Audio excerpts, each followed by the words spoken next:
আজকে ভোর রাত থেকেই কোলাঘাট বাজার, ফুলবাজার এবং কোলাঘাট স্টেশনে আমাদের প্রচার চলছে। বৃষ্টির জন্য আমরা কিছুটা পিছিয়ে ছিলাম, কিন্তু ভোর রাত থেকে এই কাজ চলছে।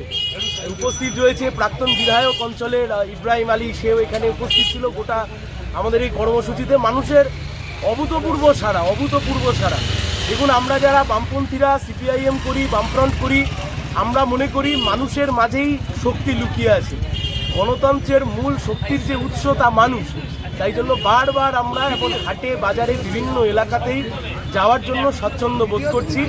গাড়ি থেকে হাত নেড়ে জমিদারি হতে পারে, ও দিয়ে মানুষের ভালো করবার ইচ্ছা বা বাসনা কোনোটাই যে আসলে নেই, তা দিনের আলোর মতো পরিষ্কার।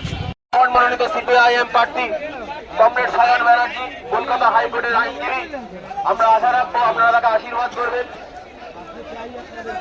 কমরেড সায়ন ব্যানার্জি কাজটা নয়, তারা চিহ্নে ভোট দিয়ে বিপুল ভোটে জয়যুক্ত করুন।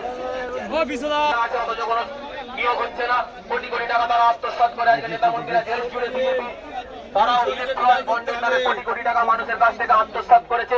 যার ফলস্বরূপ আপনারা দেখতে পাচ্ছেন কিভাবে নিত্য প্রয়োজনীয় জিনিসের দাম লাফিয়ে বেড়েছে। পেট্রোল, ডিজেল, গ্যাসের দাম ভোট দিয়ে বিপুল ভোটে জয়যুক্ত করুন।